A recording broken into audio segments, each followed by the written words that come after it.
in political spectrums in the future. So they're going down that route. I have grandfathers that have done things like I have legacies. So I have things outside of this little space that you guys, that people are fighting to get attention. That's why I don't believe in being social media famous. Like, what legacy are you trying to build for yourself and for your life and for your future generations? That's what matters to me. What me and my husband build together, that's what I think is most important. And Buglog is helping me do that, by the way. Thanks, Buglog, money team. Money team. Well, shout out to the money team in the building. Shout out to the Melanated Music Group. This has turned into a Melanated Music Group Productions for sure. So much love to that. You all already know how we rock. We cannot dismiss the guys in the building. We have Keith and we have Buglog in the room. I'm willing to pass that torch on so that you can, if you guys have any ruthlessness stories that you'd like to share, feel free to come off the mic and share it with us. Ruthlessness, what does that mean to you? Well, I tell you one thing. I heard some good examples in here from your perspective, from everybody in here perspective. Um, in life, you have to be ruthless at times. Ruthless is not bad, you know. Even though you look at the definition, and in your mind you can say that's bad because it can be used for bad things, but sometimes it's necessary. You know, sometimes it's necessary to prevent from being taken advantage of. Some people will take advantage of you if you let them. Sometimes you gotta draw that line in the sand and like, look, people have lost jobs because they were afraid to, stand their ground. People have lost jobs because they was afraid to, go by the rules or whatever. People have lost family because they were afraid to do some things. People missed out on opportunities. Most important thing, opportunities, because from the eyes of the person who, see you, you just wasn't ruthless enough. You was a pushover. So sometimes you have to do that. I spent 21 years in the military. So I got ruthless tendencies. Now, do I walk around like like that? Is that your makeup? That don't have to be your makeup, but sometimes you gotta take your makeup off. That makes sense. Let people know you are. Sometimes you have to draw that line in the sand immediately to show people, hey, I'm not a pushover, and then gradually get into yourself. So people like, hey, you know what? I can't cross that person, or I can't come to this person sideways, so I got to come correct. That's how you establish that respect. Sometimes you have to do that. But if that's part of your makeup, then that's a whole different type of name that you call. If that's your makeup, some people have a makeup like that's just like that. They just always like that, no matter what. That's a whole different name. But that term ruthless, sometimes that is necessary, if that makes sense. That example that Sherry gave, right? Person got out of line, right? You're a landlord, all right? How much more time do I gotta let you pass on not paying your rent on time? Well, you draw the line in the sand, and the answer is never, because listen, that's my livelihood. So maybe I let you go with a warning at once, but the warning don't exclude you from not paying. That warning may be okay. You couldn't give it to me on the 5th. You got 3 more days to do it, or I'm gonna have to do what I need to do. But that's the last time I'm gonna do it, right? That's drawing the line in the sand. That's like, hey, I empathize with you, but now I can't empathize with you because now I'm saying if I let you go, right? How much more time am I going to have to deal with that same thing? So listen, I empathize. I know times are hard. You got 3 more days to come get it, or whatever the case. That third day come, understand. I'm still gonna come. Now, if I got to, you know, do what I need to do, now I got to do what I need to do. Yes, you got 5 kids. I understand that. I got a family I need to feed too. This is relying on my family. You're in the way of that.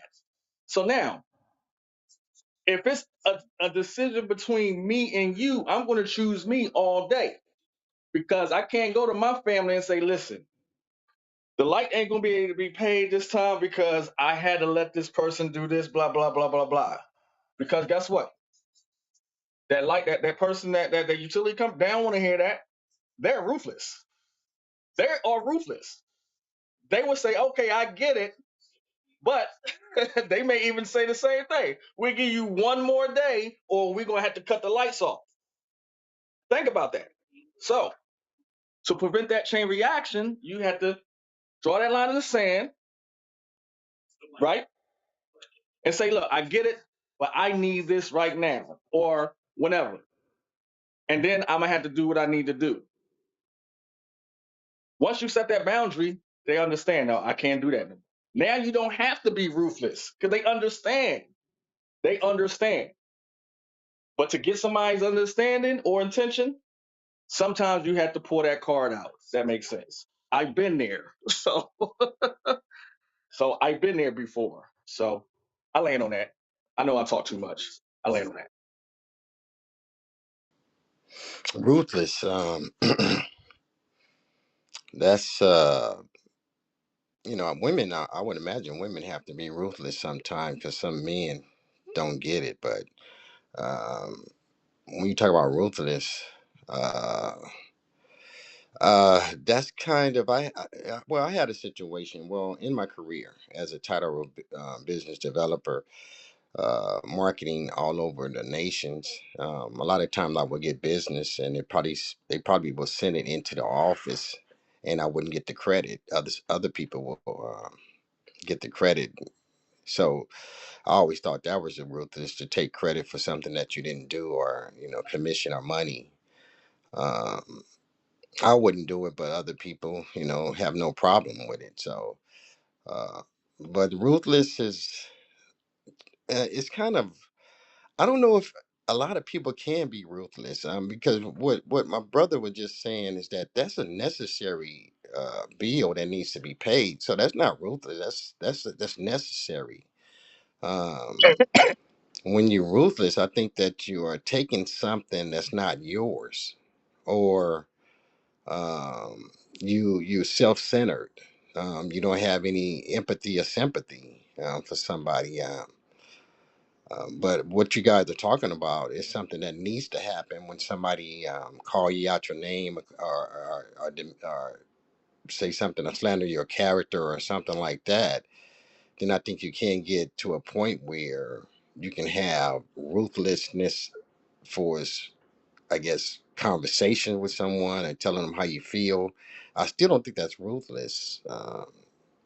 I just think that ruthless is that when you are taking credit for something that you shouldn't be taking credit for, or you have no sympathy and empathy for someone that actually need some help, that you have the ability to do so, and for some apparent reason, um, and again, if they done something to you in the past, if they doing something to you now, I don't think it's ruthless to not you know give in to their demands. So um and some people just believe God will take care of those people that's not in order with their footsteps for us, with the direction that they going.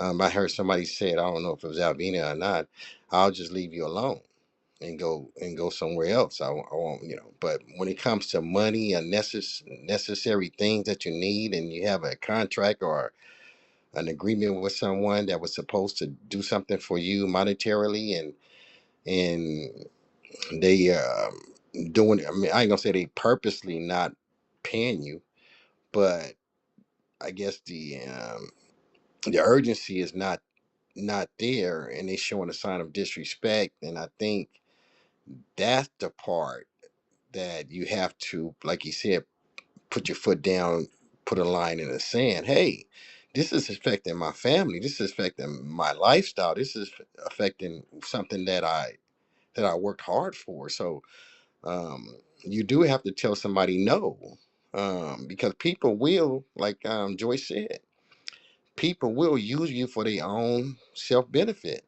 and they won't feel nothing about it. And I understand money moves people. Some people, when they have money, they're in a great mood. When they don't have money, they don't want to talk to you. They don't want to talk to nobody. They have a funky attitude. So um, I just, I try not. I try what I try to do really to. I try to avoid that spirit. If I look at people as spirits. I don't look at people as a female or male. I look at them as spirits. Are you a good spirit or you not? I'm sorry, I don't, because the energy that it take to deal with foolishness that cannot be understood. So this is something that we need to remember. Foolishness cannot be understood. So don't waste your time trying to figure out why people do what they do. Some people are fools. I'm sorry to say that. Um, and they have foolish behavior. So I'm gonna end on that note. Smiling in your face. Go ahead, Keith, and finish it. Well, I mean, that's pretty much my lifestyle. For as trying to stay sucker. Songs. Finish the song. Smiling in your Oh, face. you say they All smile the in your time face they all the want to take time. All your the time they place. want to take your place. Yeah, but that's competition. And this is why people say the white folks. The reason why they hated on the blacks because they didn't want the competition. And I don't know if you guys remember during the slavery days when they was coming into these plantations and they was taking slaves. If you was a skilled person, if you was a skilled say locksmith or a some kind of skilled person, they will leave you alone and bring you with them. But if you wasn't, they was gonna kill you. So you have to be skilled in something. You have to have a purpose in something. And if you have a dream and a person is attached with you that doesn't, then they are part of your dream because they don't have one. So whatever you do is a benefit to them. If you make money, then they make money. That's how they see it. They like you guys are all one company, all one group. If one person does something, the whole group benefits.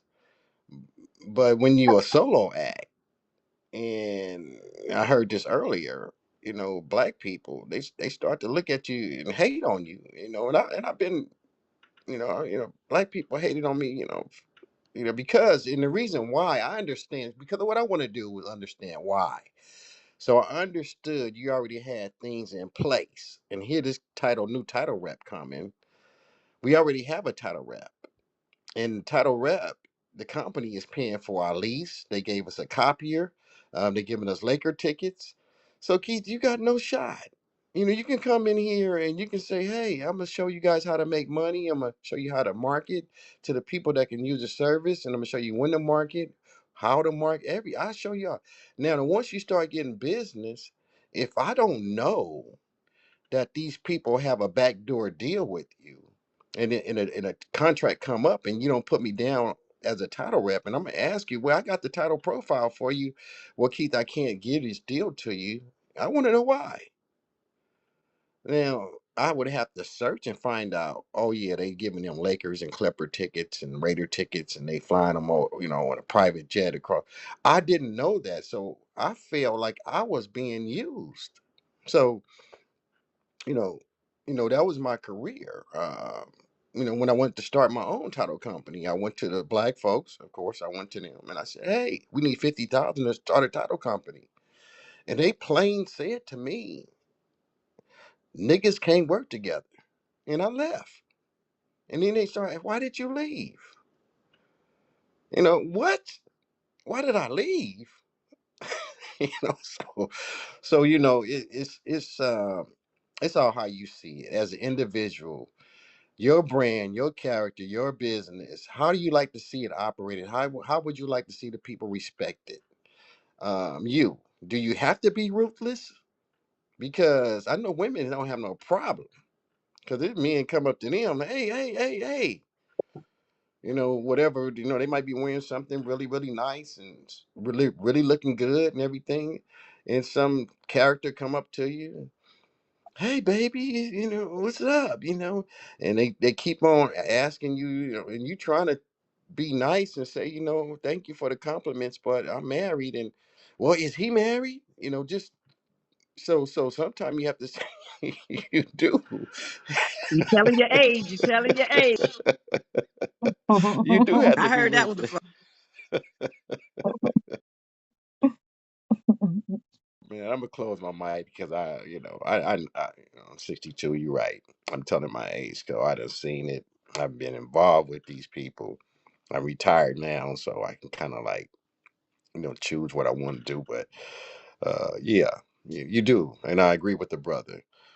You do have sometimes a man would have to be ruthless, but a man have to be careful because that goes into violence. If you some people don't, they don't accept ruthlessness. I'm gonna close my mic.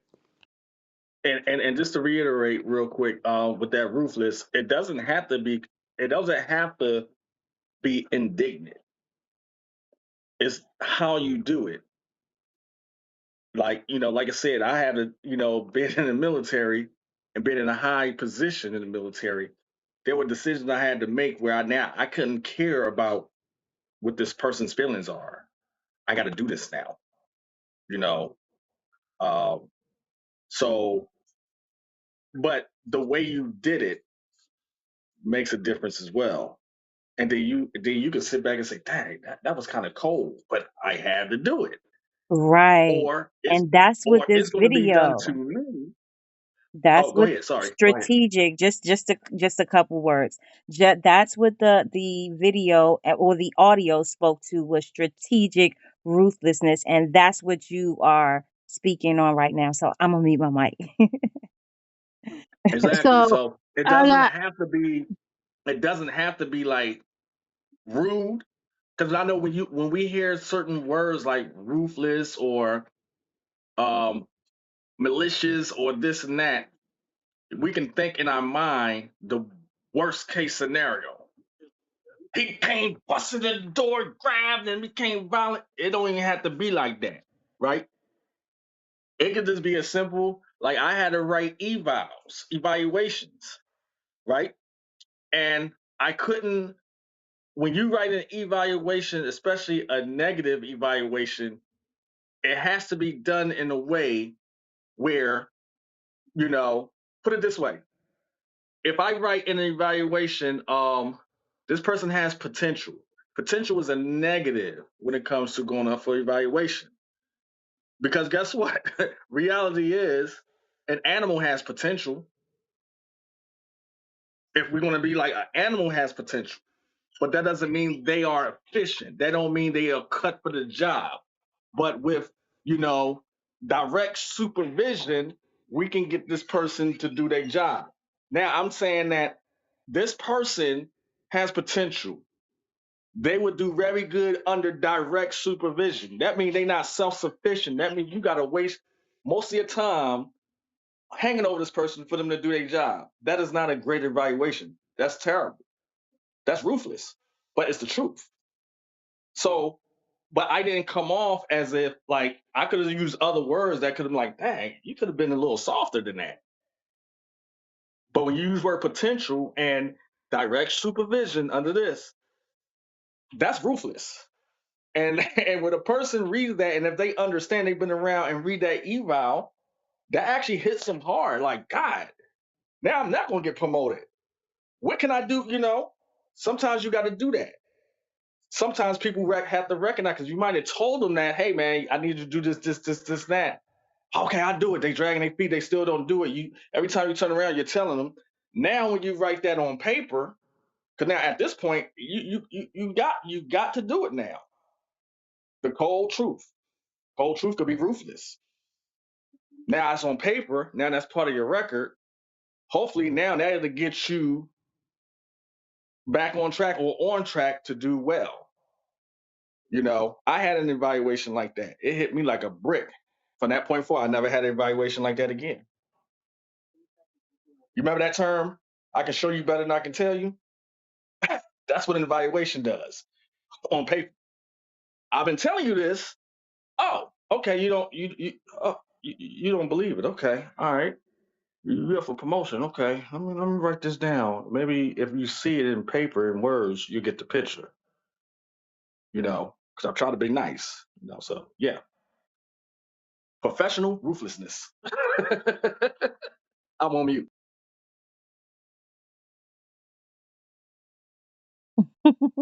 I called It it. was a good room.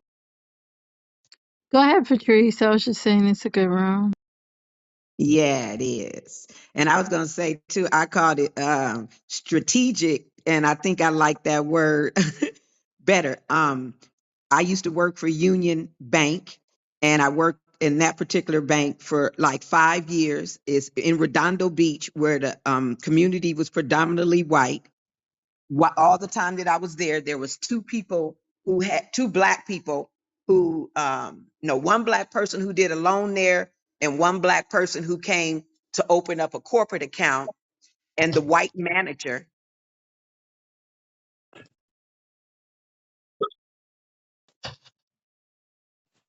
Oh, I thought she was telling me. And the white manager was discriminating against them. There was one Chinese employee, two whites, and I was the only black hired by the district manager before that manager got there. Union Bank came up with that new 7 day a week banking in store grocery store concept. And with that concept, I'm a teller, I'm a loan rep, and I'm a new accounts rep.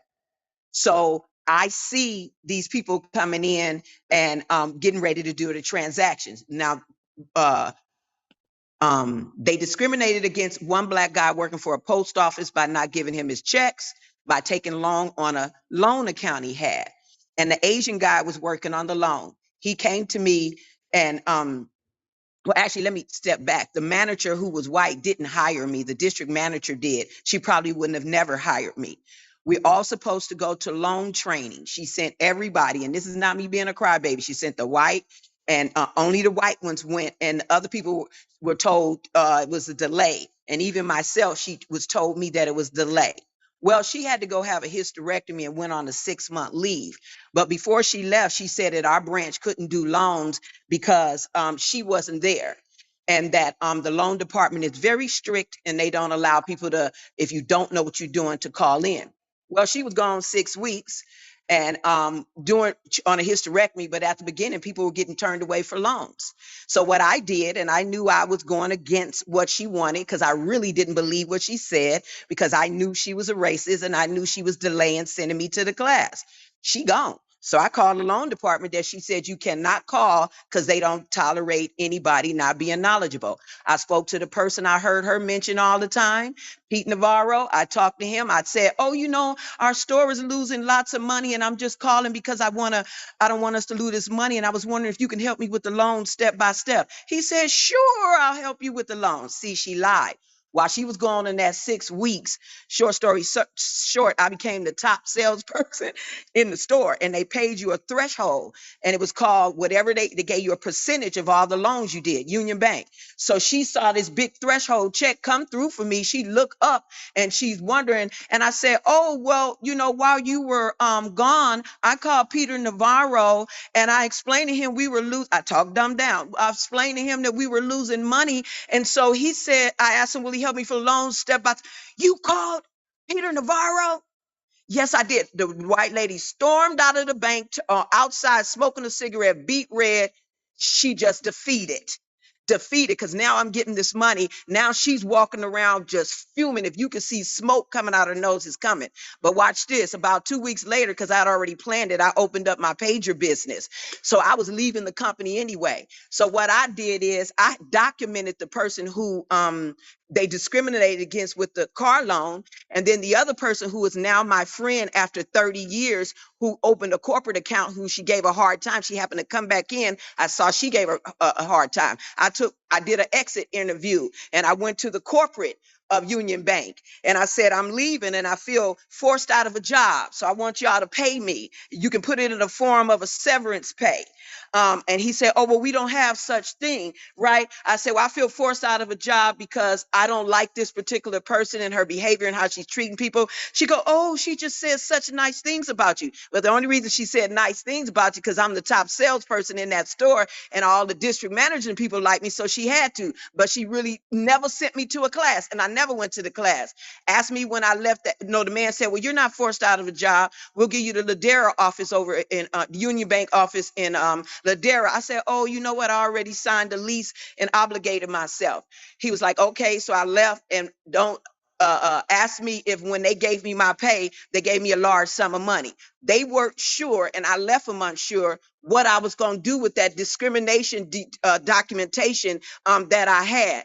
Then when this Asian guy calls me about a week or so later and said, ooh, Patrice, they sent somebody in out of state to fill your position and Jackie got suspended. She never knew it.